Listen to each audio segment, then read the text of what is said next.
മെത്രാൻമാർക്കെതിരെ കടുത്ത അധിക്ഷേപവുമായി PC. George. ചില ബിഷപ്പുമാർ പോക്രിത്തരം പറയുന്നു.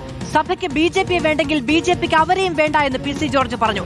അതേസമയം കത്തോലിക്ക സഭയുടെ മുഖപത്രമായ ദീപികയ്ക്കെതിരെ ബി.ജെ.പി നേതാവ് ഷോൺ ജോർജും രംഗത്തെത്തി. സ്പോൺസർമാർക്ക് വേണ്ടി വാർത്തകൾ വളച്ചൊടിച്ച് ദീപികയിലെ ചിലർ രാഷ്ട്രീയം കളിക്കുന്നുവെന്നാണ് ആരോപണം. സഭയ്ക്ക് വേണ്ടെങ്കിൽ ബി.ജെ.പിക്കും വേണ്ട എന്ന പ്രസ്താവന വളച്ചൊടിച്ചുവെന്നും ഷോൺ ജോർജ് പറഞ്ഞു. കാഞ്ഞിരപ്പള്ളി ബിഷപ്പ് അയാളൊരു മര്യാദക്കാരനാണെന്ന് ജനം വിചാരിച്ചു. പക്ഷെ അയാളെന്തായത് മടകളിലെല്ലാം വിളിച്ച് UDF വോട്ട് ചെയ്യാൻ പറഞ്ഞു. മര്യാദയാണ്. ഈ സഭ എന്ന് പറഞ്ഞാൽ UDF ആണ്. ഈ സഭയ്ക്ക് എന്തെങ്കിലും ഗുണം കിട്ടിയിട്ടുണ്ടെങ്കിൽ അത് എന്നെ കൊണ്ടാണ്. അവന്മാർക്ക് എന്ത് കിട്ടിയിട്ടാണ് ഈ സഭ ഇങ്ങനെ വൃത്തിയായിട്ട പണി ചെയ്യുന്നത്? നാണം കെട്ടവന്മാർ. സഭയല്ല തള്ളിപ്പറയുന്നത്, ഇങ്ങനെ മെത്രാന്മാരെ തള്ളിപ്പറയും. ബോധം വിവരം വേണ്ട ഇവനൊക്കെ. ഇതുകൊണ്ട് ക്രൈസ്തവ യോഗത്തിന് ഒരു ബുദ്ധിമുട്ടും ഉണ്ടാകാൻ എനിക്ക് പ്രശ്നമില്ലെന്ന്. എന്നിട്ട് ഇവന്മാർ പിന്നെ എന്തിനാ കിടന്ന് കുരയ്ക്കുന്നത്? ആ കൊര UDF വേണ്ട. ഇവൻ്റെയൊക്കെ മനസ്സിലിരിക്കുന്ന നാറിയ രാഷ്ട്രീയമാണ്. രാഷ്ട്രീയം പറയുന്ന മെത്രാന്മാരെ രാഷ്ട്രീയക്കാരെ ഞങ്ങൾ കാണും. ഞങ്ങളും രാഷ്ട്രീയമായിട്ട് ഇടപെടും. അവരോട് ബഹുമാനമൊന്നും ഞങ്ങൾക്ക് കാണുകയില്ല. സഭ ഞാൻ വിശ്വാസിയാ. കുർബാന കണ്ടത് മാത്രമല്ല, കുർബാന കൈക്കൊണ്ടവനായി. ഞാനാ പറയുന്ന ഈ മെത്രാന്മാരെ പൂക്കൃത്തരമാണെന്ന് മനസ്സിലായി. ദീപിക പോലെയുള്ള പത്രങ്ങളുടെ ഇടപെടൽ അത് വോട്ടുകളെ സ്വാധീനിക്കും എന്നൊന്നും ഞാൻ വിശ്വസിക്കുന്നില്ല. പക്ഷേ ദീപിക എടുക്കുന്ന നിലപാടുകളിൽ നമുക്ക് തുറന്ന് പറയാതിരിക്കാൻ പറ്റില്ല. കാരണം ഇലക്ഷൻ സമയമാകുമ്പോൾ എല്ലാവിധ ആനുകൂല്യങ്ങളും ഇവരൊക്കെ പറയുന്ന എല്ലാ കാര്യങ്ങളും ചെയ്തു കൊടുക്കുന്നവരാണ്. പക്ഷേ സമയമാകുമ്പോൾ കോൺഗ്രസിന് വേണ്ടിയും ചില വ്യക്തികൾക്ക് വേണ്ടിയും ദീപികയ്ക്കകത്തിരുന്നതൊന്നും സഭാപിതാക്കന്മാർ പോലും അറിയുന്നതല്ല. ചില വ്യക്തികൾ പത്രത്തിനുള്ളിലിരുന്നുകൊണ്ട് കാണിക്കുന്ന ഈ രാഷ്ട്രീയം അത് പിതാക്കന്മാരെ നേരിൽ കണ്ട് പരാതി അറിയിക്കും. അവരോട് കൃത്യമായി ഇതിനെ സംബന്ധിച്ച് ഞങ്ങളുടെ ആകുലത തിരിച്ചറിയിക്കും. കാരണം സഭയുടെ ആകുലത നമ്മളെ അറിയിക്കാറുണ്ട്.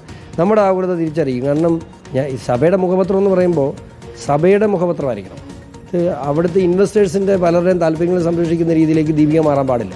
അപ്പോൾ ഇൻവെസ്റ്റേഴ്സ് ആരാണെന്ന് അറിയാനുള്ള അവകാശം സഭാമക്കളാണ് ഞങ്ങൾക്കൊക്കെ ഉണ്ട്.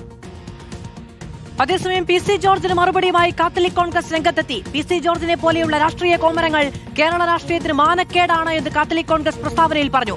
അവസരവാദപരമായി തന്റെ ഇഷ്ടത്തിനും ആവശ്യങ്ങൾക്കും അനുസരിച്ച് സഭയെ താറടിച്ചു കാണിക്കുകയാണ്.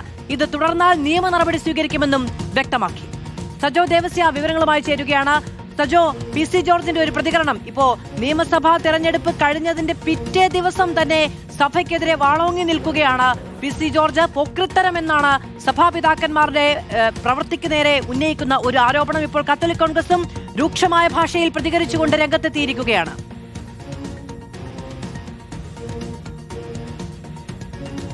മാധു, ഇക്കാര്യത്തിൽ രണ്ട് സംവിധാനങ്ങൾക്കെതിരെയാണ് ഏറ്റവും കടുത്ത വിമർശനം പി.സി. ജോർജിന്റെ അടക്കം ഭാഗത്തു നിന്നുണ്ടായി എന്ന് കാണേണ്ട ഒരു കാര്യമാണ്. അതായത് പി.സി. ജോർജ് അടക്കം മത്സരിച്ച മണ്ഡലത്തിന്റെ ഒരു ഭാഗം എന്നത് കാഞ്ഞിരപ്പള്ളി രൂപതയുടെ കൂടി പരിധിയിൽ വരുന്നതാണ്, മറ്റൊന്ന് പാലാ രൂപതയുടെ പരിധിയിലും വരുന്നതാണ്. അപ്പോൾ ആ ഭാഗത്ത് ആ ഘട്ടത്തിൽ UDFന് വേണ്ടിയും കത്തോലിക്ക സഭയിലെ പ്രത്യേകിച്ച് സീറോ മലബാർ സഭയിലെ മെത്രാന്മാർ ഇടപെട്ടു പ്രവർത്തിച്ചു എന്ന ആരോപണമാണ് അവരെ സംബന്ധിച്ചിടത്തോളം ഉള്ളത് എന്നാണ് ഇതിൽ പ്രധാനമായും കാണേണ്ടത്. പക്ഷേ അതിന് കടുത്ത ഭാഷയിലൊക്കെ അധിക്ഷേപങ്ങൾ ചൊരിയുകയാണ് പി.സി. ജോർജ് എന്നത് ശ്രദ്ധേയമായ ഒരു കാര്യമാണ്. മറ്റൊന്ന് ദീപിക പത്രം സ്വീകരിച്ച നിലപാടാണ്. ദീപിക പത്രത്തിൽ ഈ തിരഞ്ഞെടുപ്പ് പ്രഖ്യാപനം, ഈ FCR വിവാദത്തിന് ശേഷം തുടർച്ചയായി ലേഖനങ്ങൾ വന്നു. എഡിറ്റോറിയലുകൾ തന്നെ ഒന്നിൽ കൂടുതൽ തവണ പ്രസിദ്ധീകരിച്ചു. അത് പക്ഷേ അത് നേരിട്ട് വോട്ടുകളെ സ്വാധീനിക്കും എന്നല്ല, അതുണ്ടാക്കുന്ന അഭിപ്രായ രൂപീകരണവും ചർച്ചയും വിവാദവും വാർത്തകളും മാനേജ് ചെയ്യുന്നതിന് വേണ്ടി അധിക സമയ ജോലി പി.സി. ജോർജിനും ഷോൺ ജോർജിനും ഒക്കെ ചെയ്യേണ്ടി വന്നു. അതുമൂലം സൃഷ്ടിക്കപ്പെട്ട ചർച്ചകൾ അവരെ സംബന്ധിച്ചിടത്തോളം പ്രതിസന്ധി ഉണ്ടാക്കുന്നതായി എന്നതാണ് ഇതിന്റെ അടിസ്ഥാന കേന്ദ്രമായി നിന്നിട്ടുള്ളത് എന്നത് പ്രധാനമാണ്. കാഞ്ഞിരപ്പള്ളി രൂപതാധ്യക്ഷന്മാർ ജോസ് പുളിക്കനെ കടുത്ത ഭാഷയിൽ അധിക്ഷേപിക്കുന്നതും നമ്മൾ പി.സി. ജോർജ് അധിക്ഷേപിക്കുന്നതും കണ്ടു. അദ്ദേഹം പറയുന്നത് UDFന് വേണ്ടി വോട്ട് മേടിക്കുന്ന അല്ലെങ്കിൽ വോട്ട് ക്യാമ്പയിൻ ചെയ്യുന്ന ഒരാളായി അദ്ദേഹം മാറി എന്നതൊക്കെയാണ് അതിൽ കാണേണ്ട. അത്തരം വിമർശനങ്ങളിലേക്ക് പോകുന്നു എന്ന് വെച്ചാൽ സഭകൾ ഈ തിരഞ്ഞെടുപ്പിന്റെ ഘട്ടത്തിൽ മുൻപത്തേതിൽ നിന്ന് വ്യത്യസ്തമായി സഭാ വോട്ടുകൾ പൊതുവിൽ UDFിലേക്ക് കേന്ദ്രീകരിക്കുന്ന ട്രെൻഡ് പ്രകടമാക്കിയിരുന്നു. അല്ലെങ്കിൽ അങ്ങനെ പരസ്യമായി UDF അനുകൂല നിലപാടോ അങ്ങനെ എന്തെങ്കിലും ഒരു നിലപാട് പ്രഖ്യാപിച്ചില്ലെങ്കിലും പൊതുവിൽ UDF അനുകൂല നിലപാടിലേക്ക് കാര്യങ്ങൾ പോകുന്നതിന്റെ ഒരു സൂചന എല്ലാ ഘട്ടങ്ങളിലും തിരഞ്ഞെടുപ്പ് വേളയിൽ ഉണ്ടായിരുന്നു എന്നാണ് ഇതിൽ അടിസ്ഥാനപരമായ കാര്യം. അതാണ് ഈ പ്രതികരണത്തിലേക്ക് നയിച്ച യഥാർത്ഥ പ്രകോപനം എന്നത് കാണേണ്ടതാണ്. അത് വോട്ടെടുപ്പ് പൂർത്തിയായി തൊട്ടടുത്ത ദിവസം അധിക്ഷേപമായും വിമർശനമായും ഒക്കെ പുറത്തു വരുന്നു എന്നാണ് ഇതിൽ നിന്ന് കാണേണ്ട ഒരു പ്രധാനപ്പെട്ട കാര്യം. അതിനുമപ്പുറത്തേക്ക് LDFനെതിരെയും കടുത്ത വിമർശനങ്ങൾ ഒരുപക്ഷെ ആ ഘട്ടത്തിൽ ദീപിക ഉന്നയിച്ചിട്ടുണ്ടെങ്കിൽ അതുപോലുള്ള സഭയ്ക്ക് വേണ്ടെങ്കിൽ സഭയ്ക്ക് ബി.ജെ.പിയും വേണ്ട എന്നൊരു പ്രതികരണം പി.സി. ജോർജിന് നടത്താം. പക്ഷെ പി.സി. ജോർജിനെ NDAക്ക് വേണ്ടുന്ന ആളായി പി.സി. ജോർജിന്റെ രാഷ്ട്രീയം പരിണമിച്ചതിൽ ഈ വോട്ടുകൾക്കും ഈ ബന്ധങ്ങൾക്കും ഒന്നും ഒരു സ്വാധീനവുമില്ല എന്ന് തള്ളിപ്പറയാൻ പി.സി. ജോർജിന് തന്നെ കഴിയുമോ?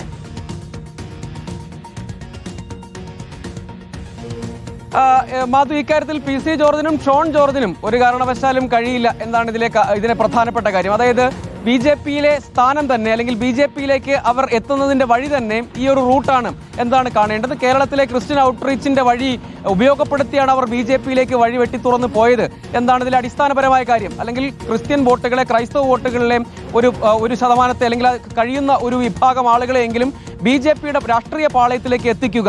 അങ്ങനെ ഒരു പൊളിറ്റിക്കൽ എഞ്ചിനീയറിംഗിന്, സോഷ്യൽ എഞ്ചിനീയറിംഗിന് ബി ജെ പി ശ്രമിച്ചതിന്റെ ഭാഗമായാണ് ഷോൺ ജോർജിനും ഒപ്പം പി സി ജോർജിനും ഒക്കെ ബി ജെ പിയിലേക്ക് എത്താനുള്ള അവസരം വഴി തുറന്നത് എന്ന കാര്യത്തിൽ തർക്കമൊന്നുമില്ല. അതുകൊണ്ട് അവരും ഒരുപക്ഷെ ഇതൊരു സമ്മർദ്ദ നീക്കമായി, തിരഞ്ഞെടുപ്പ് തീർന്നല്ലോ, ഇനിയിപ്പോൾ സഭാ നേതൃത്വത്തെ മുന്നിൽ ഒരു സമ്മർദ്ദം മുന്നോട്ട് വെക്കുന്നതാകാം ഒരു പരിധിവരെ എന്നതും കാണേണ്ട ഒരു കാര്യമാണ്. അവരും പി സി ജോർജിന്റെ വാക്കുകളിൽ കൂടി കടുത്ത പരാമർശങ്ങളുണ്ട്. FCRA വരട്ടെ, അപ്പോൾ കാണാം എന്നൊക്കെയുള്ള ഭീഷണി കൂടി അതിലുണ്ട് എന്നത് ശ്രദ്ധേയമായ ഒരു കാര്യമാണ്. എന്ന് വെച്ചാൽ അതിൽ ഒരു സമ്മർദ്ദ നീക്കവുമുണ്ട്, അവരുടെ അതൃപ്തിയുണ്ട്. അതായത് ഈ കാര്യത്തിൽ അവർ പ്രതീക്ഷിച്ചത്ര കാര്യമായ പിന്തുണ കിട്ടിയില്ല എന്ന വലിയ അതൃപ്തി ഈ വാക്കുകളിലൂടെ പുറത്തു വരുന്നുണ്ട്. മറ്റൊന്ന്, തുടർന്ന് അങ്ങോട്ടേക്കും ഇതേ നിലപാടാണെങ്കിൽ എന്ന് പറയുമ്പോൾ അതിന് മുന്നിൽ ഒരു സമ്മർദ്ദ നീക്കം എന്ന ലക്ഷ്യമുണ്ട്. അവരുടെ അതൃപ്തിയും തുടർന്ന് അങ്ങോട്ടേക്കുള്ള കാര്യങ്ങളിലെ സമ്മർദ്ദവും ഒക്കെയായി ഇതിനെ കാണേണ്ടതുണ്ട്. പക്ഷേ ഈ നിയമസഭാ തെരഞ്ഞെടുപ്പാണ് യഥാർത്ഥത്തിൽ ഏറ്റവും നിർണായകമാകാൻ പോകുന്ന ഒന്ന്. പക്ഷേ തുടർന്ന് അങ്ങോട്ടേക്കും പലതരം സാധ്യതകളുണ്ട്. പക്ഷേ അപ്പോൾ അതിന് വേണ്ടിയുള്ള സമ്മർദ്ദ നീക്കമാകാം. മറ്റൊന്ന്, ഇപ്പോൾ നേരത്തെ വിമർശനം ഉന്നയിക്കുന്നത് പോലെ UDF-ഉം LDF-ഉം ഒക്കെ വിമർശനം ഉന്നയിക്കുന്നത് പോലെ തോൽവിക്ക് മുൻപുള്ള ഒരു മുൻകൂർ ജാമ്യത്തിന്റെ ഭാഗമായി അവർ ഇങ്ങനെയുള്ള അധിക്ഷേപങ്ങൾ മുൻകാലത്തേതുപോലെ തന്നെ പുറത്തേക്ക് പറയുന്നതാണ്. ഒരു മുൻകൂർ ജാമ്യത്തിന്റെ ഭാഗമായി മുൻകാലത്ത് തന്നെ സ്വീകരിച്ചിട്ടുള്ള അധിക്ഷേപ ലൈൻ തുടരുന്നു എന്ന രാഷ്ട്രീയ വിമർശനം UDF-ഉം LDF-ഉം ഒക്കെ ഉന്നയിക്കുന്നുണ്ട്. പരാജയം കൃത്യമായി തിരിച്ചറിഞ്ഞതിന്റെ അടിസ്ഥാനത്തിൽ അവർ ഒരു മുൻകൂർ ജാമ്യം എടുക്കാൻ വേണ്ടി ഈ അധിക്ഷേപങ്ങൾ ഇപ്പോൾ തുറന്ന് വിട്ടിരിക്കുകയാണ്, അല്ലെങ്കിൽ അങ്ങനെ തുറന്ന് പറയുന്നു, അങ്ങനെ മുന്നോട്ട് വരുന്നു എന്ന് പി സി ജോർജ് സഭാപിതാക്കന്മാർക്കെതിരെ രൂക്ഷ വിമർശനവുമായി രംഗത്തെത്തിയിരിക്കുകയാണ്. വൃത്തികെട്ടവന്മാർ എന്നുള്ളതടക്കം പരാമർശങ്ങൾ ഉണ്ടാവുകയാണ്. ഷോൺ ജോർജ് ആണെങ്കിൽ ഇതിനെയൊക്കെ വളച്ചൊടിച്ചതാണ് എന്നാണ് പറയുന്നത്. പി സി പറയുന്നതിനെയൊക്കെ വളച്ചൊടിക്കേണ്ട കാര്യമുണ്ട്, അല്ലെങ്കിൽ തന്നെ നേരായി തന്നെ ആ തരത്തിലുള്ള വിമർശനങ്ങളാണ് പി സി ജോർജിന്റെ ഭാഗത്തു നിന്നുണ്ടാവുക. അപ്പോൾ പിന്നെ വളച്ചൊടിച്ചാൽ അത് ആ നിലയ്ക്ക് സമൂഹത്തിന് താങ്ങാൻ കഴിയാത്തതുമായിരിക്കും പലപ്പോഴും. ബിഷപ്പുമാർക്കെതിരായ പി സി ജോർജിന്റെ വിവാദ പരാമർശത്തിൽ നിലപാട് വ്യക്തമാക്കാതെ BJP സംസ്ഥാന നേതൃത്വം സഭയെയും ദീപിക പത്രത്തെയും കടന്നാക്രമിച്ച് പി സി ജോർജും മകൻ ഷോൺ ജോർജും രംഗത്തെത്തിയെങ്കിലും ഇതിനോട് ഔദ്യോഗികമായി പ്രതികരിക്കാൻ പാർട്ടി നേതൃത്വം ഇതുവരെ തയ്യാറായിട്ടില്ല. വിഷയത്തിൽ പ്രതികരണത്തിനായി മുതിർന്ന നേതാക്കളെ സമീപിച്ചുവെങ്കിലും പാർട്ടി നേതൃത്വം ഔദ്യോഗികമായ അഭിപ്രായം പറയുമെന്ന മറുപടിയാണ് അവർ നൽകുന്നത്. ക്രിസ്ത്യൻ വിഭാഗങ്ങളെ ഒപ്പം നിർത്താൻ പാർട്ടി ദേശീയ സംസ്ഥാന നേതൃത്വങ്ങൾ ശ്രമിക്കുന്നതിനിടെ ടി സി ജോർജ് നടത്തിയ രൂക്ഷമായ അധിക്ഷേപം BJPയെ പ്രതിരോധത്തിലാക്കിയിരിക്കുകയാണ്. TV പ്രസാദ് വിവരങ്ങളുമായി ചേരുകയാണ്. പി സി, ഇനിയിപ്പോ TV പ്രസാദ്, ഇപ്പോ എന്തായാലും വോട്ട് പെട്ടിയിൽ വീണിരിക്കുന്നു. ഇനിയിപ്പോ പി സി ജോർജിനൊരു 5 വർഷക്കാലത്തേക്ക് സഭയെ പേടിക്കേണ്ടതില്ല എന്നുള്ള ഒരു ആത്മവിശ്വാസത്തിന് പേരിലായിരിക്കും പിറ്റേ ദിവസം രാവിലെ തന്നെ സഭയ്ക്ക് നേരെ വലിയ തോതിലുള്ള വിമർശനം ഉന്നയിക്കുന്നത്. പക്ഷെ അപ്പോഴും പെടുന്നത് BJP നേതൃത്വമാണ്. പി സി ജോർജിന് പിന്തുണ നൽകുമോ, സഭയെ വെറുപ്പിക്കാൻ കഴിയുമോ എന്നൊരു ആശങ്ക അവർക്കിടയിലുണ്ടാകും. മധു, ഗുഡ് ഈവനിങ്. ഇത് യഥാർത്ഥത്തിൽ പി സി ജോർജിൻ്റെ വായിൽ നിന്ന് മാത്രം വന്ന വാക്കുകളല്ല എന്നുള്ളതാണ് നിലവിൽ മനസ്സിലാകുന്നത്. ഇപ്പോൾ ഇനി വിശദീകരിക്കേണ്ടത് BJP നേതൃത്വമാണ്. കാരണം പി സി ജോർജ് നിലവിൽ BJPയുടെ നേതാവാണ്. BJPയുടെ നേതാവായ പി സി ജോർജ് സഭാധ്യക്ഷന്മാരെയും ദീപികയെയും ഈ രീതിയിൽ സമീപകാലത്ത് ഒരു രാഷ്ട്രീയ നേതാവും ഉപയോഗിക്കാത്ത വാക്കുകളിൽ അധിക്ഷേപിച്ചിട്ടും ഒരക്ഷരം പോലും BJPയുടെ സംസ്ഥാന നേതൃത്വം പറഞ്ഞില്ല എന്നുള്ളതാണ്. സംസ്ഥാനത്തെ പ്രധാനപ്പെട്ട നേതാക്കളെയെല്ലാം നമ്മൾ സമീപിക്കുന്ന സമയത്ത് അത് പാർട്ടി എന്ന രീതിയിൽ പാർട്ടി നേതൃത്വം അതിലൊരു നിലപാടെടുത്ത് പറയും എന്നുള്ളതാണ് പറഞ്ഞതെങ്കിൽ പോലും മണിക്കൂർ ഇത്രയും കഴിഞ്ഞു. പിതാക്കന്മാർക്കെതിരെയും സഭയ്ക്കെതിരെയും ഒക്കെ പറഞ്ഞ വാക്കുകൾ ഇപ്പോഴും അന്തരീക്ഷത്തിൽ നിൽക്കുകയാണ്. അത് BJPയുടേതല്ല എന്ന് പോലും പറയാൻ തയ്യാറായിട്ടില്ല എന്നുള്ളതാണ്. മാധു, അതിൽ നിന്ന് നമ്മൾ മനസ്സിലാക്കേണ്ടത് ഈ നിയമസഭാ തെരഞ്ഞെടുപ്പിൽ BJPക്ക് പ്രതീക്ഷിച്ചത്ര വോട്ട് സഭയുടെ ഭാഗമായി, അല്ലെങ്കിൽ ഈ പറയുന്ന ക്രൈസ്തവ സമൂഹത്തിന്റെ ഭാഗമായി ഉണ്ടായില്ല എന്നുള്ളത് തന്നെയാണ്. നമുക്കറിയാവുന്നതുപോലെ വിദേശ സംഭാവന നിയന്ത്രണ നിയമ ഭേദഗതിയുമായി ബന്ധപ്പെട്ട് ഉയർന്ന വിവാദങ്ങൾ നമ്മുടെ എല്ലാവരുടെയും മുന്നിലുള്ളത് കനത്ത തിരിച്ചടി BJPക്ക് ഉണ്ടാക്കുമെന്ന കാര്യം നേരത്തെ തന്നെ സഭകളെല്ലാം മുന്നറിയിപ്പ് നൽകിയിട്ടുള്ളതായിരുന്നു. നമുക്കറിയാവുന്നതുപോലെ സംസ്ഥാനത്ത് ക്രൈസ്തവ സമൂഹത്തെ ചേർത്ത് പിടിക്കാൻ BJP കഴിഞ്ഞ കുറേ കാലമായി നടത്തിക്കൊണ്ടിരിക്കുന്ന ശ്രമം അത് FCRA നിയമ ഭേദഗതിയോടുകൂടി വലിയ പ്രശ്നത്തിലേക്ക് പോയി എന്ന കാര്യം വസ്തുതയുമാണ്. അതുകൊണ്ട് തന്നെ BJPയിലേക്ക് വലിയൊരു ശതമാനം വോട്ട് പോയില്ല എന്ന് മാത്രമല്ല, അത് എം ബ്ലോക്കായി UDFിലേക്ക് പോകാനുള്ളൊരു സാധ്യത കൂടി BJP കാണുന്നുണ്ട്. ഇനിയിപ്പോൾ മാധു, ഇത് പി സി ജോർജ് പറഞ്ഞത് BJP-യിലെ ഒരു വിഭാഗം നേതാക്കൾ അറിഞ്ഞുകൊണ്ട് തന്നെയാണോ എന്ന സംശയമാണ് ഉയരുന്നത്. എന്തായാലും ഇത്ര മണിക്കൂറായിട്ടും BJP-യിലെ പ്രധാനപ്പെട്ട നേതാക്കൾ ആരും PC ജോർജിനെ തള്ളിപ്പറയാനോ PC ജോർജ് പറഞ്ഞത് BJP-യുടെ നിലപാടല്ല എന്ന് പറഞ്ഞ് രംഗത്ത് വരാനോ തയ്യാറായിട്ടില്ല എന്നുള്ളതാണ്. BJP-യുടെ സംസ്ഥാന നേതൃത്വം ഇതിൽ നിലപാട് സ്വീകരിക്കുന്നില്ല എന്നുള്ളതാണ് മാധു പ്രധാനപ്പെട്ട കാര്യം.